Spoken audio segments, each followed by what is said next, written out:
Roger Williams University is hosting a crisis management seminar on May 3rd at their Providence campus. Crises, whether a natural disaster, cyber attack, or financial instability, can have severe repercussions if not handled properly. This is where crisis management plays a pivotal role. Join Roger Williams MBA students and expert speakers to learn how to prepare for the unexpected. The program is totally free and open to the public. You can register online at rwu.edu/events/crisis-management-symposium.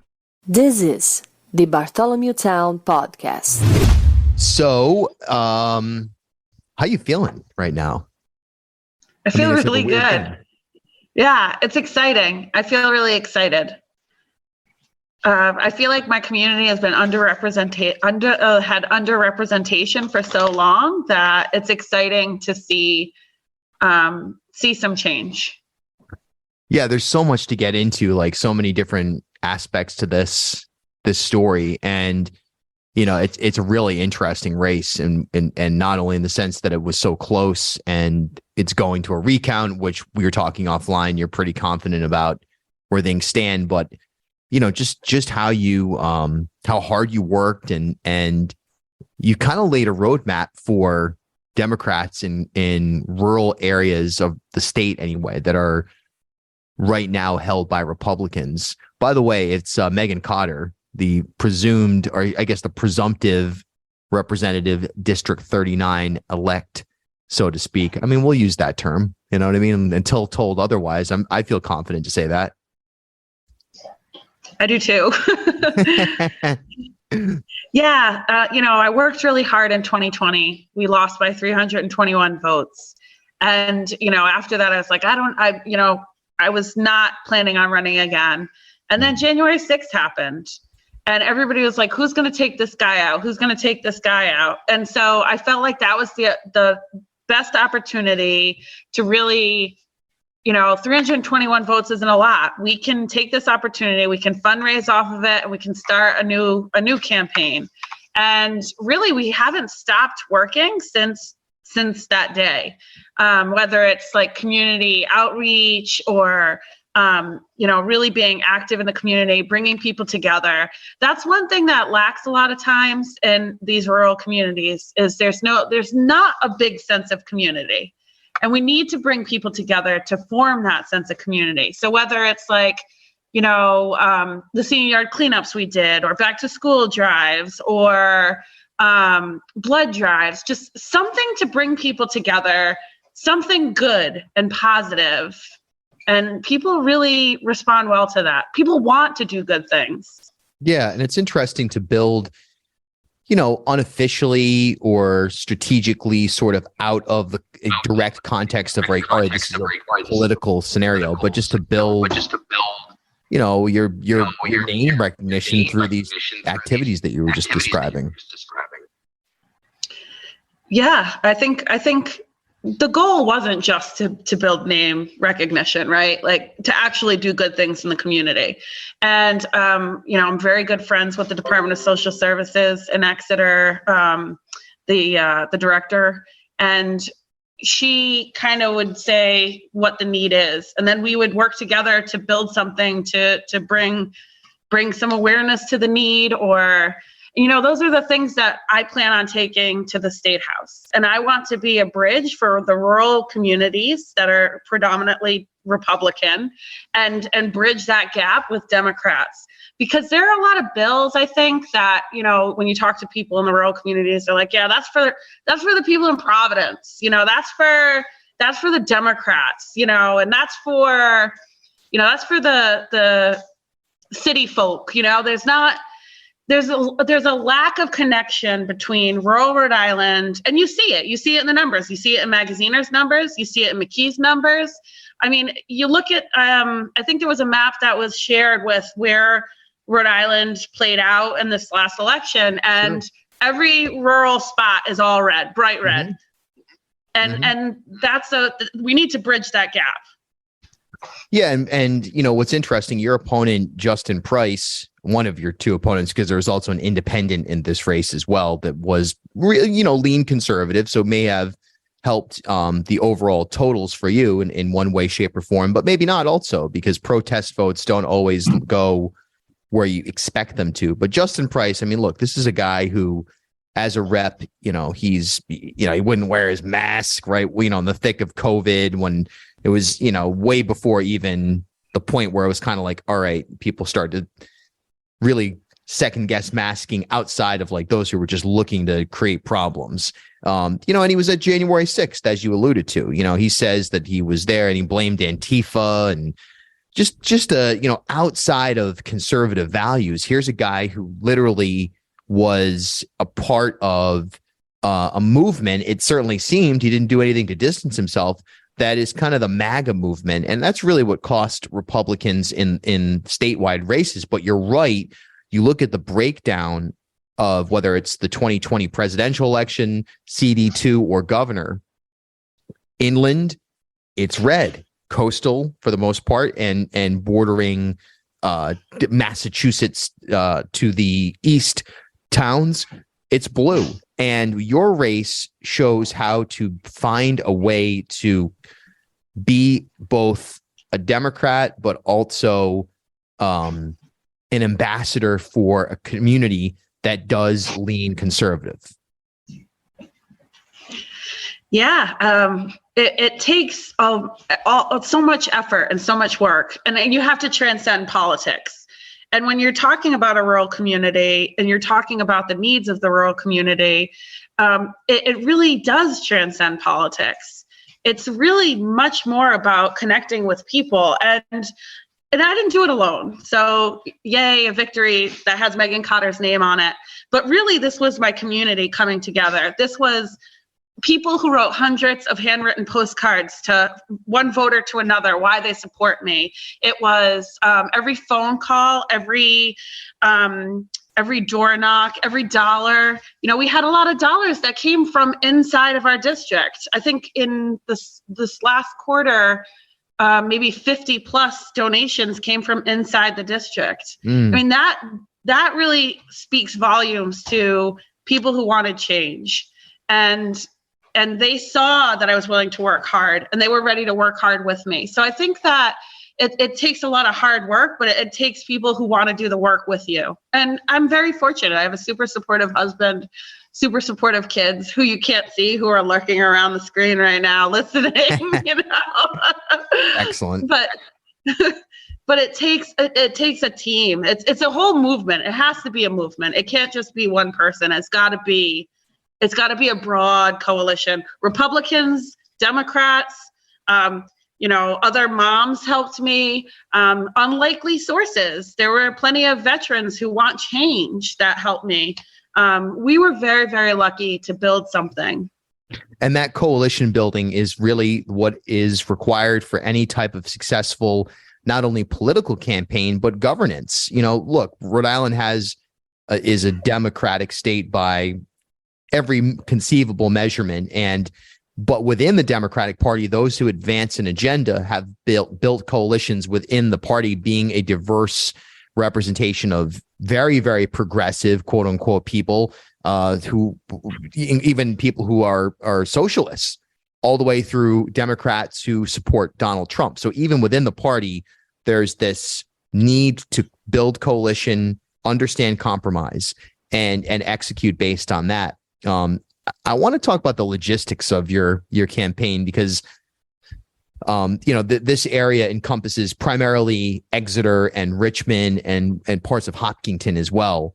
So having grown up down there, that is a lot different to door knock than, say, a North Kingstown or a Providence. Talk about the door-to-door ground game that you deployed both in 2020 and then what changes you may have made in 2022 as far as just winning over and finding those extra votes. Well, we did do things differently. So in 2020, there was a lot more volunteers. We were in a presidential year. There was a lot more excitement. There was a lot more people that wanted to be active. Mm-hmm. This time around, volunteers were hard to get. So we had to be really strategic with where we put our volunteers and how we did that. And then, of course, there's always that bridge of like that a lot of people don't want to door knock. So, door knocking is really hard. It's a real challenge. And there's nothing like the candidate themselves doing the door knocking. There's nothing like the ask from a candidate. I'm here because I'm asking you for your vote. Obviously it's a much more detailed conversation than that. But this time around, my husband would drive me. I would jump out of the car, talk to the voter, and then jump back in the car. That's really ineffective. And with the cost of gas, it didn't make sense to do that. We invested in e-bikes a few years ago. We just, I don't know, we like e-bikes. We're like two high school kids going around on our e-bikes. Yes, it definitely has that feeling when you're on those things. Yeah, and it's fun. It's awesome. Fun. Yeah. So, we got the idea to e-bike from house to house. So he would drop me off in a location. I'd take my bike and I would just go door knocking on the bike. And we did about 3,000 houses. I teamed up with Samantha Wilcox, who was running for town council in Richmond. And we worked hard all summer, Saturday and Sunday. We did about 200 to 250 houses in the weekend because look, I'm a working mom. I can't do, during the week that much. We tried to get some stuff done during the week, but it was mostly on weekends. And it was a lot of perseverance to continue to go. And I think about that. I think about 29 votes. That's like one neighborhood that I canvassed, right? That's like one conversation, another conversation, just changing people's minds slowly. But I think that there's a common theme. People want change and they just have different ideas of how to get there. So a lot of folks think like, let's vote for the Republican because the Republican is different than a Democrat, right? Let's vote for the Republican because that's a different ideas that will be brought to the state house in a heavy Democratic state. But really, real change has to come within the party itself. And I spent a lot of time talking to people about issues, rural issues that need to be represented at the state house. And we're not getting that. And we're not going to get that with divisive voices that really are just there to fight. And we need to work together and be able to work with our colleagues to bring some new ideas there. And you're also not necessarily going to get it from having a Republican representative in Rhode Island. You know what I mean? It's not impossible. And there's certainly initiatives that come from the Republican side that have some life to them, have some teeth. But, you being a member of the dominant political party and also someone who is appealing in the sense that you are a coalition builder and not a divider, that you have a chance to actually advance some of those important issues. And I'd love to know, like, what are some of the top issues that you heard at the door? And what are some of these rural issues that are just not being properly framed or advancing on Smith Hill? A lot of the issues are the same. They're the same across the board, right? It's school funding. It's always going to be school funding. 76% roughly of the taxes that people pay here go to the schools. As a mom and a homeowner, I understand. I have 3 kids in the public schools. We moved here for the public schools, but I also have a budget. And I understand that people are tired of paying these higher taxes. And taxes aren't going to go down. They're never going to go down, right? I mean, very unlikely. But we need to get more from the state. And we need to push that at the state level. It can't be fought in a school committee meeting. It can't be fought the day of the school budget. These fights have to be at the state house. And we have to have somebody who's going to advocate for us in a way that is working together with other colleagues and not fighting. So that's a big issue. And then the other issue, and we talked about it in 2020, and, I will talk about it until it's finally done, is reducing clear cutting for solar. People aren't, they want to transition to renewable energy. Almost everyone sees the need to transition to renewable energy, but let's do it right. And doing it right, you look at Richmond Town Hall, no trees around it. Perfect place for solar panels on the roof. Let the residents of Richmond benefit from the solar. Let that reduce their electric bill. And maybe those funds can funnel into something else, right? people want to transition, but they want it done in a way that makes sense. And that resonates with people. And that's something that we're going to work hard for. We're going to push for. We're going to talk about constantly at the State House, because that's what our community wants. And that's what, honestly, our state needs, our future needs, our children need. Yeah, I mean, I completely agree. And I think we've talked about this in the past, but this is an issue that, kind of came onto my radar organically. And then I think it was before the pandemic, probably 2019. I spent some time with the now minority leader, Mike Chippendale. And he took me around his district and he was showing me examples of, hey, check it out. These are humongous areas of what was recently pure forest that is now clear cut and has these enormous solar panels on it. And there's runoff going into the Moosip River. I went down to within your district, I'm pretty sure, Beaver River Road.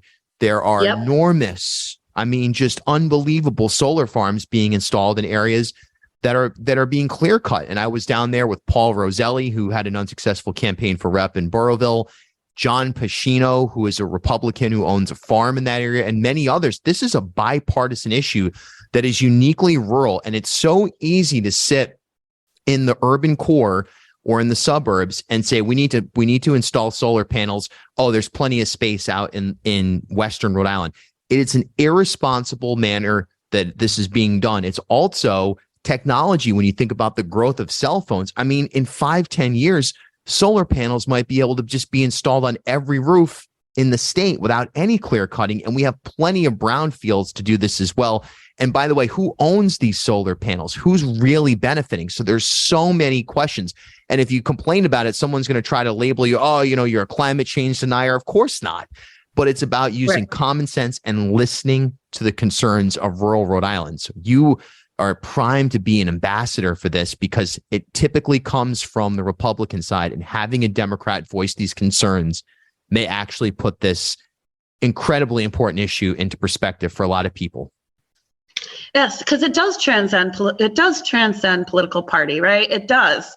This is not a Democrat Republican thing. This isn't a climate change thing. This is a community issue in all rural communities. And that's not something that Justin Price was ever going to address. That wasn't something he was ever going to advocate for, right? Yeah. And that's something that, if it's done right and it's done cautiously, and we're not talking about, like you said, we're not climate change deniers, but this is a real issue, and we need mature forests. We need them. It's not rocket scientists saying, it's really quite simple. And that's something we need to advocate for. And it's funny, because we were able to build a wider coalition by talking about these issues. And, it's, again, it all goes back to rural Rhode Island not having a strong voice at the State House. And I'm hoping that we can push this issue. And it's one of the issues that got me elected. And it would be wrong not to continue to push it at all costs. And it's something we can do. It's so simple. And really, if you give town government the chance to transition to solar responsibly, they're going to do that. And what does that look like for the town of Richmond? Well, it looks like solar panels on town hall. It might be solar panels on the dump. There's some gravel pits that would be prime locations for solar panels. This transition, it's so simple. And if we let the town government handle it the way that they want to, they're going to do what's responsible for their community. And what looks great in Richmond, it doesn't look great in Providence, right? And that's the other thing. There's just such a lack of understanding how we live our lives down here. It's just how different it is. No, there really is. There really, really is. And, there's this dismissiveness that I hear from time to time of, whatever, we just need to stick to the saltwater communities, and that's going to, propel us to victory. And this criticism comes oftentimes from progressives and mainstream Democrats, quote unquote, whatever the case may be. And it's just sort of like this vision of, well, down there in South County, which they incorrectly identify like Exeter as a part of, or so, whatever the case may be. it's just like backwoods, and it's where like, they vote for Elaine Morgan and they can't think straight and all this, that, and the other. And it's like, well, wait a minute. That's not true. There's a lot of soulful people there.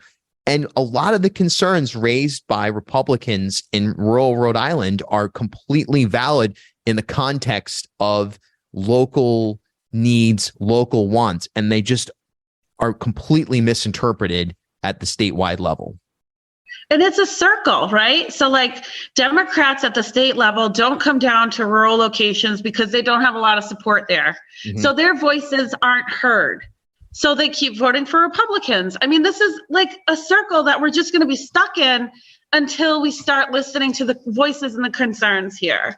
And that's something, you look at some of the close races in the state at the state level. There's some really close races in Warwick.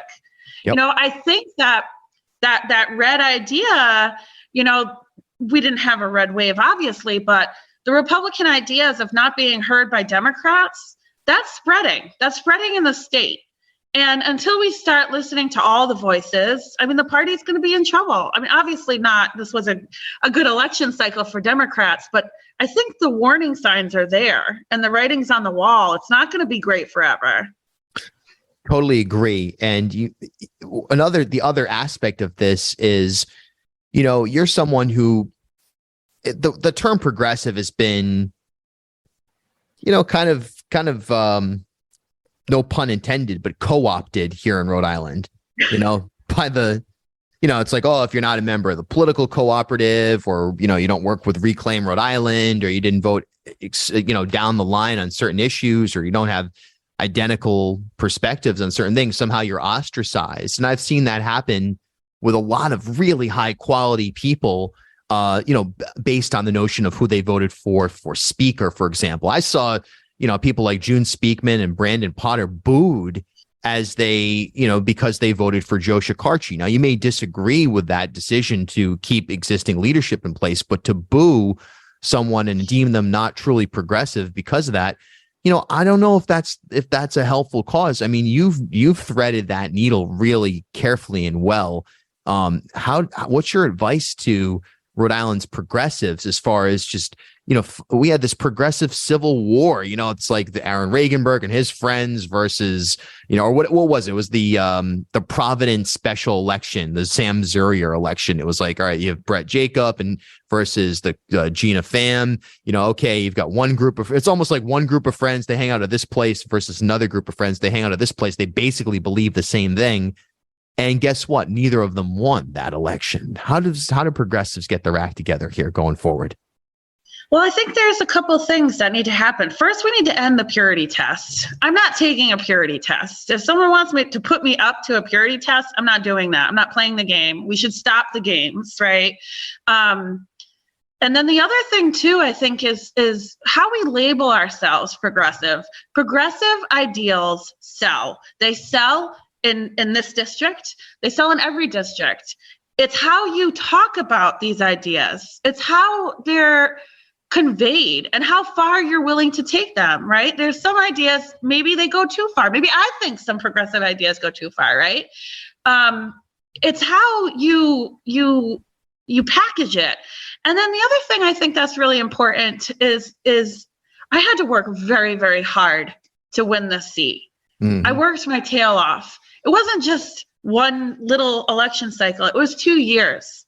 And I was elected by the people of District 39, and my responsibility is going to be to have their voices heard and to make sure that I represent them in the best way I can, while also incorporating the values that I have for myself.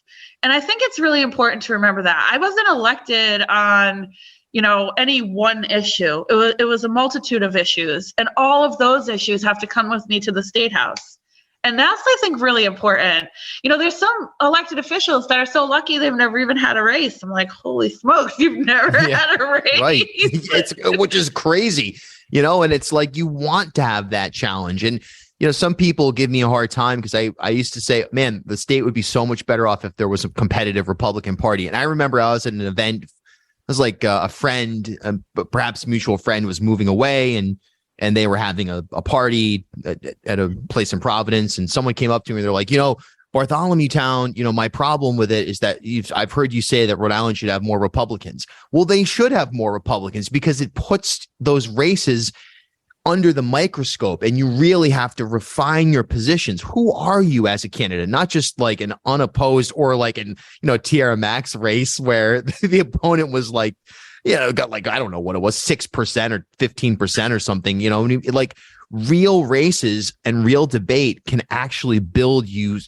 so much credibility and refine your positions.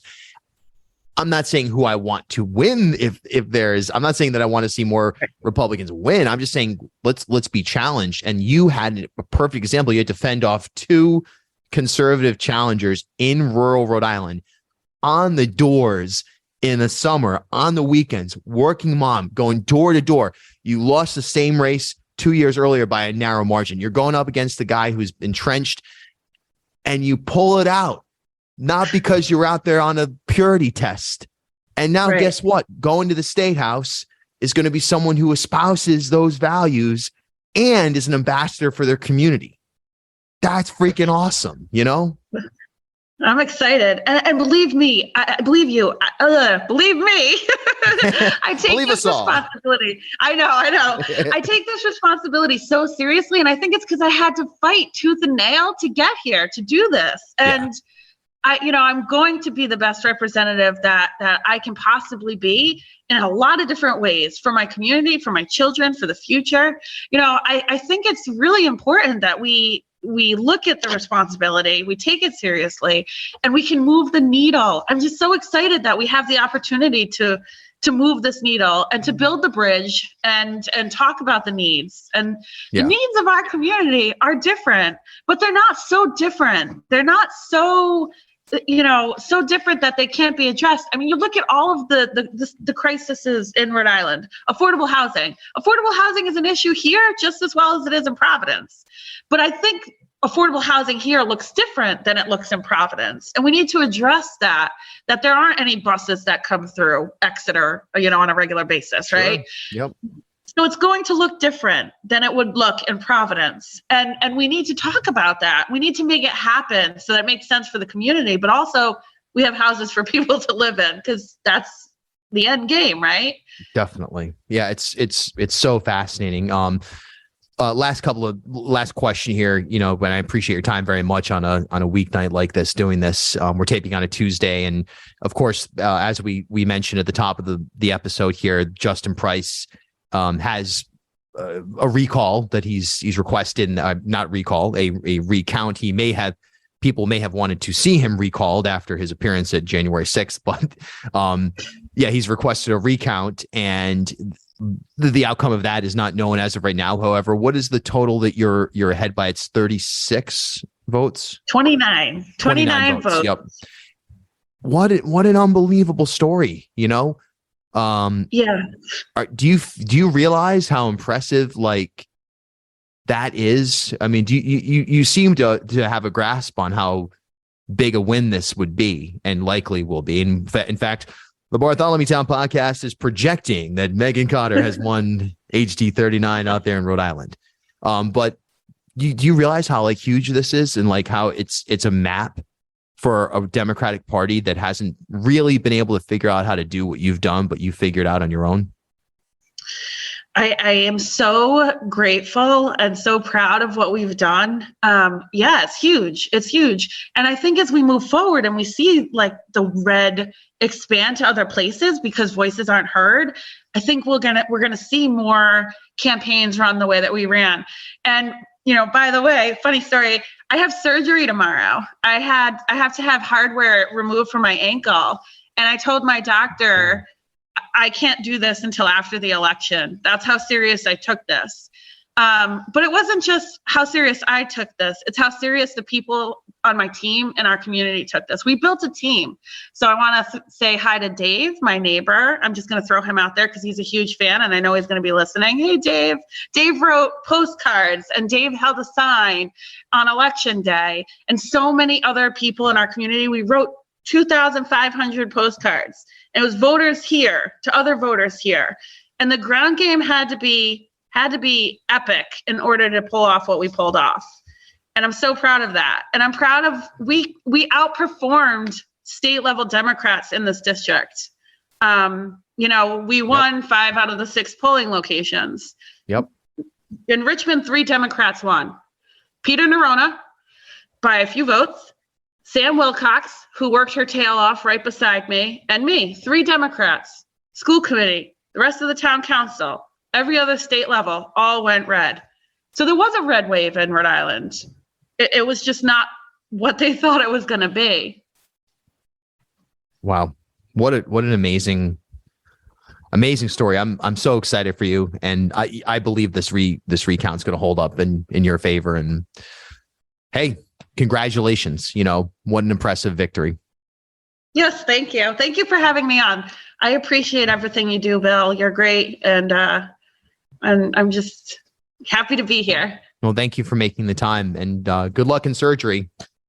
Thank you. With the increasing legalization of cannabis across the country, including most recently Rhode Island, the cannabis industry is growing at a rapidly accelerating pace. If you are already in the industry or wondering what is the best path to break into the cannabis field, well, the University of Rhode Island has a program to help educate you in the evolving space. Fully accredited by URI's College of Pharmacy, the online certificate program covers topics related to product development, chemical analysis and testing, and patient and customer therapeutics. The next application deadline for the spring 2023 session is November 29th, and courses start January 10th. Join them at 2 upcoming info sessions and learn more at uri.edu/online/cannabis or give them a call at 401-874-5280. At HealthSource RI for Employers, we provide access to health insurance to more than 1,100 local businesses and nonprofits, and 96% of them renew through us every year. Maybe it's our choice of 19 different health plans, our 10 years of customizing solutions, or our one local team of dedicated experts helping employers find quality health insurance. See how our numbers stack up for you. Learn more at healthsourceri.com/employers.